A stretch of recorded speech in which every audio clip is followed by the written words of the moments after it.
Mungkin zamannya saya, waktu saya kecil itu iklan masyarakat itu cukup banyak ya saya dapatkan ya kan melalui media TV atau koran atau seperti billboard ya kan. Itu paling simpel adalah simpan energi ya kan, hemat listrik.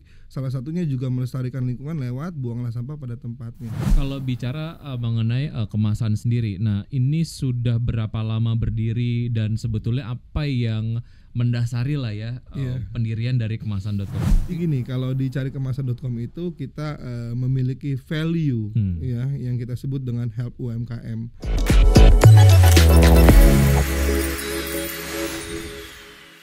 Halo Sobat Investor, apa kabar? Sama saya Waki Adrian, kembali ketemu sama kamu di Fincast, your home of finance and investment. Don't judge the book by its cover. Katanya gitu, kalau lagi kita ingin mengenal seseorang gitu ya, jangan menilai dari permukaan. Tapi when it comes to buying product, kita harus menilai produk itu dari kemasannya. Karena kita tahu ingredientsnya apa, kemudian produsennya siapa, dan lain sebagainya. Nah, Fincast kali ini kita akan berbincang mengenai pentingnya kemasan dalam produk UMKM gitu ya. Karena salah satu indikator bahwa kemudian produk UMKM ini naik kelas atau tidak, ini mungkin dinilai dari kemasannya ya. Nah, kalau ngomongin soal UMKM, ini pertumbuhan UMKM terus menunjukkan peningkatan. Sepanjang tahun 2022 ada lebih dari 64 juta unit usaha UMKM di seluruh pelosok tanah air. Dan tentu saja UMKM juga ini berkontribusi terhadap PDB nasional sebesar 61% dan 16,65% pada pendapatan ekspor nasional. Dan tentu saja UMKM juga ini mampu menyerap hingga 97% dari total tenaga kerja di Indonesia ya. Tapi di balik kontribusinya yang besar bagi ekonomi Indonesia, apakah sudah UMKM kita naik kelas? Nah, itu dia nih ya. Saat ini kemasan yang kurang menarik ini masih menjadi kendala yang membuat UMKM nasional belum naik kelas. Jadi ada data nih dari Kementerian Perdagangan ini mengungkapkan masih banyak sekali kemasan produk lokal yang belum memenuhi standar. Padahal banyak banget produk Indonesia yang memiliki potensi gede banget untuk bisa masuk ke pasar ekspor gitu. Padahal itu penentuannya cuma dari kemasan doang gitu ya. Fincast kali ini kita akan membahas tentang seberapa besar peran kemasan produk pada penjualan UMKM. Sudah bergabung di Fincast ada Mas Venantius Sanjaya, beliau adalah founder dari kemasan.com. Apa kabar Mas Venan? Aku memanggilnya apa? Sanjaya boleh. Sanjaya. Tepuk tangan dulu untuk Mas Sanjaya yang sudah hadir di Fincast kali ini. Oke. Sebelum kita membahas soal kapan dirintisnya kemasan.com dan lain sebagainya, gue pengen tahu nih Mas Sanjaya, sebenarnya kalau ngomongin soal ini, kalau kita agak sedikit filosofis nih ya, filosofi dari kemasan yang berdampak kepada gitu orang tertarik untuk bisa membeli sebuah produk itu gimana sih based on findings dari Mas Sanjaya? Simpelnya gini Mas, ada pepatah mengatakan dari mata turun ke hati. Aduh, ini luar biasa nih. Ini ada yang pernah ngerasain nggak? Ya, kan? Ya. Jadi kalau kita ngelihat sesuatu itu, apa yang kita pandang pertama kali itu akan melekat di hati.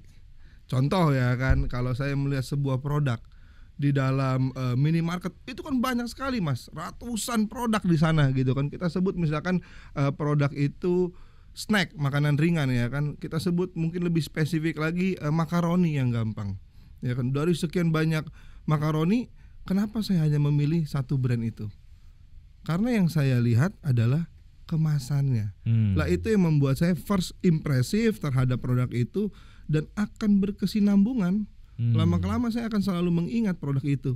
Jadi kalau saya ke minimarket ya kan, kalau ke etalase itu saya akan punya upaya untuk membeli atau membawa produk itu. Jadi kemasan ini bukan lagi tools ya, tapi lebih ke amunisi gitu ya. Amunisi supaya bersaing dengan produk-produk yang lain gitu ya. Betul. Oke, supaya bisa lebih dikenal dan juga ya pertimbangan untuk kemudian masyarakat kalau pas ada di pusat perbelanjaan mau beli sebuah produk ya entah kenapa ya menarik aja gitu. Betul. Menarik tuh kalau di breakdown salah satunya adalah ditentukan dari kemasannya gitu ya. Dari desain kemasannya, dari pemilihan warnanya. Itu sangat menentukan karena yang tadi saya bilang ya kan 80% calon pembeli itu semua melihat dari mata. Ada survei mengatakan 80% visual communication. Jadi apa yang dia lihat itu yang akan menggerakkan hati dia untuk membeli sebuah produk. Oke, ini juga cara produk untuk ngomong sama konsumen ya. Kita sebagai produsen capek nggak sih ngomong satu-satu sama konsumen? Ini ingredientsnya ini, dibuatnya dan sebagainya gitu ya. Betul. Nah, lewat si kemasan itu bisa tersampaikan ke konsumen. Semua. Oke. Semua. Dan yang penting juga ada semacam citra dari perusahaan sendiri juga bisa dilihat dari misalnya apakah kemudian perusahaan ini peduli atau tidak soal pelestarian lingkungan. Karena kalau sobat investor lihat nih di kemasan-kemasan itu ada misalnya himbauan untuk membuang sampah pada tempatnya gitu. Betul. Jadi begini Mas. Mungkin zamannya saya, waktu saya kecil itu iklan masyarakat itu cukup banyak ya saya dapatkan ya kan melalui media TV atau koran atau seperti billboard ya kan. Itu paling simpel adalah simpan energi ya kan, hemat listrik. Salah satunya juga melestarikan lingkungan lewat buanglah sampah pada tempatnya. Tetapi media iklan yang mengingatkan itu semua terhadap kita saat ini masih kurang. Oleh sebab itu ya kan kami carikemasan.com itu mendorong upaya untuk melestarikan lingkungan. Salah satunya kita menggerakkan atau mengingatkan kembali kepada generasi kita saat ini untuk yuk membuang sampah pada tempatnya. Supaya apa? Supaya tidak ada banjir, supaya tidak ada bencana. Dan itu tersampaikan melalui kemasan-kemasan ini dan salah ini juga akan berkontribusi terhadap citra dari perusahaannya sendiri gitu ya. Iya betul. Tapi based on your findings lagi nih Mas Sanjaya, ternyata sebegitu kuatnya peran dari si kemasan ini, ada orang yang ngelihat sebuah produk kemasannya biasa banget atau to be honest jelek gitu, terus abis itu dia nggak jadi untuk beli produknya ini gitu. Tapi ternyata kalau misalnya dia ngelihat sebuah produk yang kemasannya cantik, dia beli gitu, walaupun memang secara quality katakanlah gitu ya, yang nggak ada kemasannya ini kualitasnya lebih oke, rasanya lebih enak dan sebagainya. Tapi ternyata yang kualitasnya kurang oke, kurang enak, tapi dengan kemasannya oke, jadi kok rasanya enak gitu ya. Ada kayak gitu nggak case-case gitu? Banyak. Jadi kan kita pernah dan saat ini juga masih roadshow ya kan ke beberapa komunitas UMKM ya kan di Indonesia ya kan. Ya salah satunya ya kami juga mencicipi gitu loh produk-produk UMKM yang kemasan itu masih sederhana. Ya, apakah produk dari kemasan yang biasa itu kualitasnya lebih buruk dibandingkan dengan produk yang kemasannya bagus? Belum tentu. Bahkan bisa lebih oke. Masa lebih oke dan cukup banyak. Oleh sebab itu saat ini ya kan kita mengenal banyak sekali para pembisnis besar yang menjadikan ladang ini sebagai off taker gitu loh. Jadi mereka melihat bahwa UMKM ini enak secara produk, tapi dia tidak bisa mengupgrade kemasan. Oleh sebab itu si off taker ini ya kan membuat kemasan lebih menarik, mengemas ulang. Oke. Dan karena itu dia cukup tahu banyak permasalahannya di situ. Permasalahan di situ. Oke. Nah ini kalau kita lihat gambarnya secara lebih luas lah ya. Sebetulnya kalau kita lihat dari produk-produk UMKM kita secara kemasan itu sudah cukup baik atau enggak menurut Mas Sanjaya? Kalau untuk di beberapa kota besar seperti Jakarta dan kota satelit lainnya, Bali ya, pariwisata itu sudah memenuhi standar menurut saya. Tapi kalau kita bicara tentang Jawa Barat aja, sebut aja Jawa Barat ya Mas, seperti ini ya, Majalengka, Cirebon ya kan, itu masih rata-rata masih di bawah. Gitu loh. Apa sih yang membuat mereka belum terlalu memperhatikan pentingnya kemasan produk? Kalau sebetulnya kita semua tahu bahwa secara value kemasan itu penting banget gitu. Tapi kenapa masih banyak UMKM di Indonesia yang belum terlalu consider ini adalah sebagai sebuah tools yang bisa ningkatin penjualan mereka gitu sebenarnya? Iya, yang paling awal kami selidiki adalah teman-teman UMKM di kota-kota kecil itu sebenarnya akses informasinya Mas, yang masih terbatas. Kalau kita misalkan seperti di Jakarta, seperti ini kota-kota besar gitu kan, kita sering mendengar ya kan, dan sering banyak acara tentang kegiatan mengkurasi produk ya kan, men-scale up bisnis ya kan, dari desain kemasan yang menarik gitu loh, sehingga penjualannya akan naik. Tetapi kalau untuk di daerah-daerah kecil di Indonesia lainnya itu akses seperti itu masih sangat jarang. Jadi mungkin mereka ketika kita roadshow ya kan, mereka bukannya tidak mau sebenarnya, tapi mereka hanya mengucapkan misalkan terima kasih ke kita Pak, ini bagus banget Pak kegiatan ini Pak. Jadi saya tahu nih Pak tentang kemasan itu sebenarnya seperti apa. Ya kan. Nah, makanya itu pengalaman kami di lapangan, bahwa kami lebih melihat tuh teman-teman UMKM di kota-kota kecil di Indonesia itu sebenarnya lebih ke arah tuh akses informasi aja sih yang mereka kurang. Ada nggak sih misalnya klien-klien dari Mas Anjaya sendiri gitu ya, pada saat mereka sebelum dan juga sesudah menggunakan kemasan gitu kliennya ya. cari kemasan.com loh, bukan saya. Iya, kemasan.com gitu ya. Nah itu misalnya angka penjualannya sebelum pakai kemasan yang menarik dan sesudah pakai kemasan yang menarik itu naik signifikan enggak atau dan lain sebagainya, ada cerita-cerita kayak gitu nggak? Oh ada. Kalau success story itu kita tahun 2022 terpilih sebagai finalis startup berdasarkan Kementerian Industri melalui program Startup for Industry 4.0, dan kebetulan saya pakai bajunya nih. Jadi ini 4.0 ya kan. Jadi kita tahankan 4.0 Kemenperin ya kan. Jadi kita tahun 2022 itu dipercaya sebagai finalis startup dari sekian ratus startup di Indonesia ya kan. Kita terpilih sebagai finalis dan kami melihat bahwa dari pemerintah sendiri sudah melihat bahwa dari kementerian itu memang sudah berkontribusi untuk menaikkan UMKM itu sendiri gitu loh. Dan dari situ ya kan kita kurasi 2 kota Mas. Itu kota Lahat di Sumatera Barat kalau nggak salah, satu lagi itu di Jawa Barat di Indramayu kalau nggak salah. 2 kota yang kita kurasi melalui kementerian ya kan. Ada IKM-nya yang kita kurasi melalui kementerian. Dari situ ada KPI-nya. KPI-nya itu mereka dengan mengganti kemasan ya, ada kemasan makanan, ada kemasan handicraft ya. Itu penjualannya naik sekitar 40 sampai dengan 60%. Dan menariknya adalah nilai jualnya, value-nya juga naik. Yang tadinya let's say kita sebut harga per produknya 10.000 pakai kemasan biasa. Dengan kemasan yang full color, menarik itu kan mereka bisa jual sekitar 13.000 sampai dengan 15.000. Jadi dari angkanya sudah naik ya, dan penjualannya pun naik. Jadi dapat 2 hal nih ya. Dapat 2 hal keuntungannya gitu ya. Betul. Oke. Nah, ini kalau bicara mengenai kemasan sendiri. Nah, ini sudah berapa lama berdiri dan sebetulnya apa yang mendasari lah ya pendirian dari kemasan.com ini? Iya, jadi tadi sudah diawali dengan Mas ya kan bahwa cari kemasan.com itu hadir pada saat COVID-19 melanda Indonesia dan juga dunia ya kan.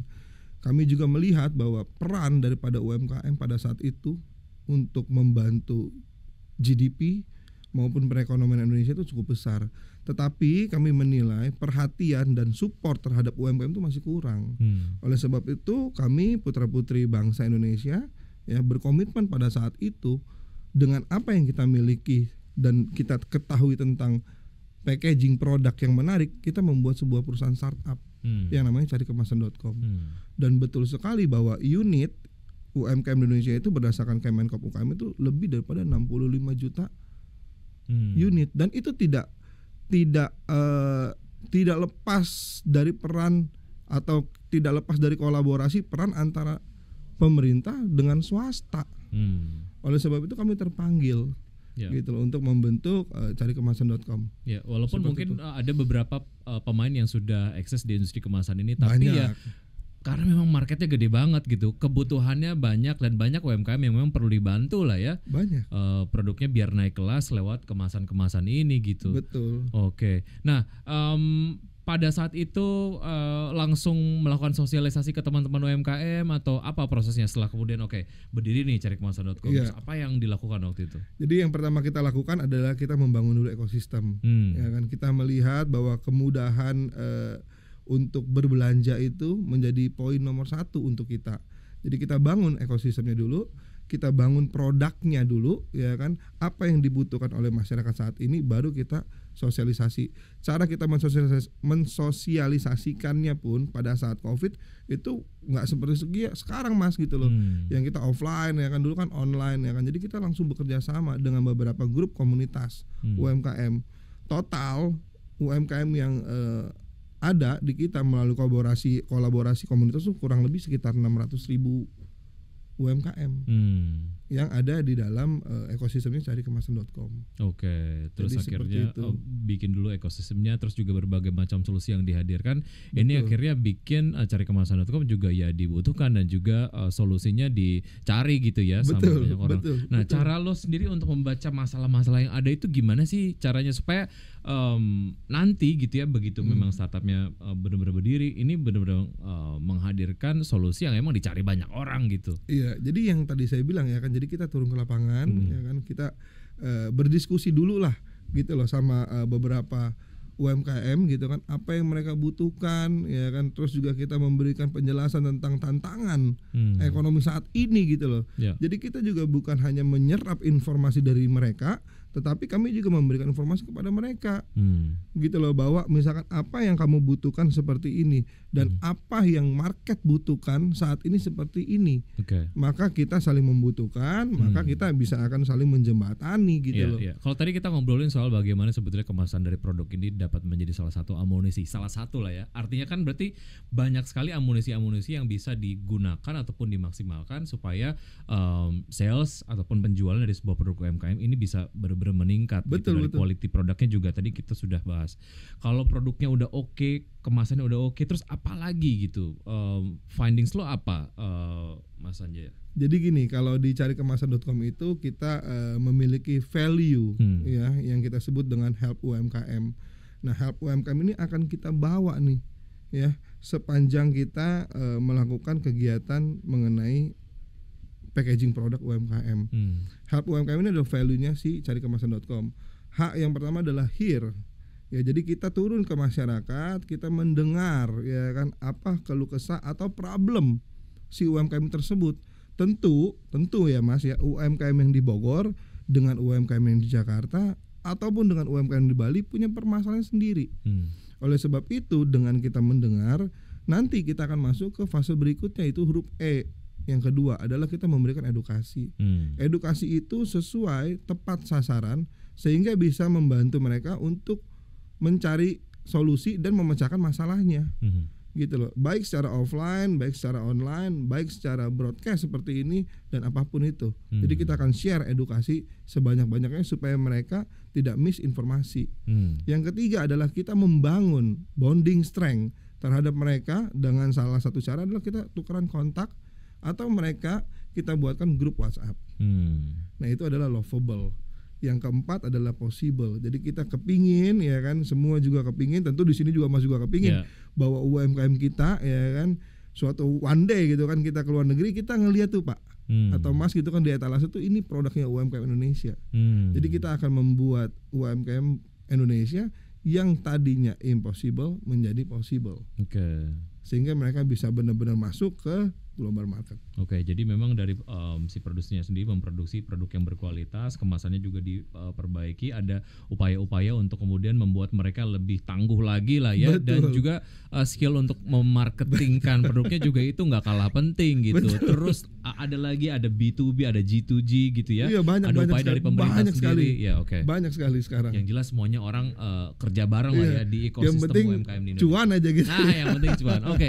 Tadi juga sempat dibahas soal value ramah lingkungan. Sekarang kayaknya banyak banget masyarakat yang mulai concern sama yang namanya produk kemasan ramah lingkungan gitu ya. Sejauh mana ini menjadi sebuah trigger untuk carikemasan.com sendiri untuk berinovasi dan juga mungkin ini menjadi satu hal yang juga disosialisasikan kepada teman-teman UMKM bahwa memang ternyata trennya masyarakat tuh sekarang lebih menyukai produk dengan kemasan ramah lingkungan. Jadi ya direkomendasikan lah ya untuk kemudian membuat kemasan produk yang lebih ramah lingkungan. Nah, soal ini gimana tuh? Iya, jadi kalau untuk ramah lingkungan itu adalah tanggung jawab kita bersama. Baik itu pemerintah, baik itu swasta, baik kita sebagai produsen ataupun sebagai konsumen. Ya, dari sisi produsen itu saya terus terang aja open bahwa kita di perusahaan packaging ini itu sangat tergantung dengan kemajuan teknologi. Nah, saat ini 5-6 tahun terakhir itu ada teknologi yang bisa mengkombinasikan bahan murni plastik dengan bahan tumbuhan. Kita sebut aja dengan ketela atau singkong. Nah, itu disebutnya dengan oksi. Nah, itu lebih ramah lingkungan dibandingkan 100% ya bahan itu menggunakan bahan plastik atau kimia ya kan. Jadi itu sekitar 5 sampai dengan 6 tahun itu sudah terurai, Mas. gitu loh. Apabila kita katakanlah kita di alam terbuka gitu kan, dia 5-6 tahun sudah terurai. Tetapi yang paling penting yang tadi saya tekankan adalah bahwa dalam melestarikan lingkungan ya kan, kami mengajak juga semua untuk turut serta gitu loh. Buanglah sampah pada tempatnya. Gitu. Ya, kalau banyak sekarang campaign yang menyampaikan lah ya bahwa industri kemasan ataupun industri makanan dan juga minuman berkontribusi terhadap banyaknya sampah yang ada di Indonesia ataupun di dunia gitu. Nah, lo sebagai salah satu representatif lah ya dari industri kemasan melihat ini gimana dan apa yang perlu diperbaiki supaya ini kan sebenarnya kalau masalah sampah kayaknya masalah bersama sih ya, bukan masalah bersama salah satu pihak doang gitu. Nah, itu gimana tuh? Ya, jadi ya kita terus terang campaign ya kan, kita berulang kali seperti ini ya kan, kita menyadarkan masyarakat untuk bersama-sama tetaplah buang sampah pada tempatnya dimanapun apapun itu. Ya kan, kenapa? Karena ya sampah itu tidak mungkin dia berjalan sendiri gitu loh ke sungai ya kan, kalau tidak ada media yang pengantarnya. Lah media pengantar ini siapa? Gitu loh. Bisa aja angin ya kan, bisa juga dengan hewan yang liar gitu kan, atau bisa diri kita sendiri sebagai manusia gitu loh. Jadi ya menurut saya pribadi ya adalah ya kita sudah punya solusi tentang teknologi ya kan, yang untuk memproduksi produk supaya ramah lingkungan, tetapi yang paling ditekankan adalah kitanya sendiri, masyarakat sendiri untuk buang sampah pada tempatnya. Teredukasi gitu, oh ya harus kita membuang sampah pada tempatnya. Ini sih buanglah sampah pada tempatnya, buanglah mantan pada pada tempatnya. Pada emang ada tempatnya mantan. Nah itu dia. Tapi itu ya sesimpel itu, tapi ya kayaknya kalau memang belum tertanam ya nggak bakalan terlakukan juga betul, gitu ya. Betul. Kesadaran dirinya harus ditingkatkan. Siap, buanglah sampah pada tempatnya, ini kita nggak bosan-bosan untuk ngingetin. Kita balik ke cerita di mana carikemasan.com ini didirikan lah ya. Challenge yang paling terasa lah pada saat pendirian perusahaan itu apa sih? Apakah ngumpulin idenya, ngumpulin orang-orang yang sevisi dan misinya, atau nyari duitnya untuk investing dan lain sebagainya? Itu apa challenge-nya waktu awal-awal bikin? Pertama itu pokoknya kita tidak berpikir bahwa, terus terang aja sini Mas, kita tidak berpikir bahwa apakah bisnis model yang kita jalankan ini benar atau tidak benar. Tidak. Kita hanya punya niat untuk membantu UMKM gitu loh. Dalam membantu UMKM itu, karena UMKM itu dari Sabang sampai Merauke ya kan, maka kita menggunakan digitalisasi. Kenapa? Karena itu low cost gitu. Itu adalah sarana untuk kita menjangkau ya kan masyarakat itu dengan biaya yang lebih murah dibandingkan saya harus flight kemana gitu, dan itu sangat terbatas dengan waktu ya kan. Nah jadi kami yang paling dasar pertama itu kami paling sulit adalah untuk merubah mindset masyarakat kita, bahwa mereka sudah terbiasa nih ya kan, sekian tahun, mungkin sekian belas tahun menggunakan kemasan seperti itu. Ketika kita rubah dengan tantangan sekarang gitu kan, mereka banyak menolak, rejection awalnya. Waktu awalnya kita rejection, tetapi kita punya strategi untuk, katakanlah dalam sebuah komunitas ya kan ada 100 ya kan, kita ambil nih Mas 2 sampai dengan 3 primadona atau pentolarnya lah di situ gitu kan, kita ambil nih ya kan. Begitu udah jadi 2 dan 3 UMKM itu maju ya kan, itu kita jadikan apa? True story. Karena sudah ada success story ataupun sudah ada success story, portofolio lah ya. Betul. Di situ baru mereka akan menggerakkan. Mereka akan bergerak gitu kan untuk mau sedikit demi sedikit, dan itu yang kita alami sekitar 3 tahun dan sampai saat ini pun masih kita hadapi. Kalau untuk merubah mindset. Yang kedua misalkan untuk pendanaan ya kan, yang tadi saya bilang kita tidak punya pemikiran, saya pribadi sebagai founder tidak punya pemikiran bahwa apakah bisnis model ini itu efektif atau tidak efektif gitu kan, sustainable atau enggak gitu ya. Ternyata yang sangat luar biasanya adalah selama Covid kurang lebih 3 tahun belakangan ini kita punya revenue itu di atas 3 juta US dollar. Kita sudah mencetak dan sudah mendistribusikan kemasan itu lebih daripada 120 juta pieces. Dan itu kita sudah kirim dari Sabang sampai dengan Merauke. Itu ada peran serta dari pendanaan yang dilakukan atau sendiri aja? Semua masih sendiri. Semua masih sendiri. Dan saat ini ya kita juga ada beberapa pendekatan ya kan terhadap venture capital yang mereka juga sudah melihat eksistensi kami ya kan, dan kami juga tetap membuka lah. Kenapa? Karena Kami punya mimpi, carikemasan.com punya mimpi masih jauh. Ya kan kami ingin meraih atau kita mau mencangkup lah gitu loh. Ya kan daerah Indonesia Timur yang saat ini perekonomian juga sedang meningkat. Pembangunan IKN di sana ya kan, terus juga beberapa pariwisata Lombok, Bali ya kan, terus juga Raja Ampat ya kan di situ.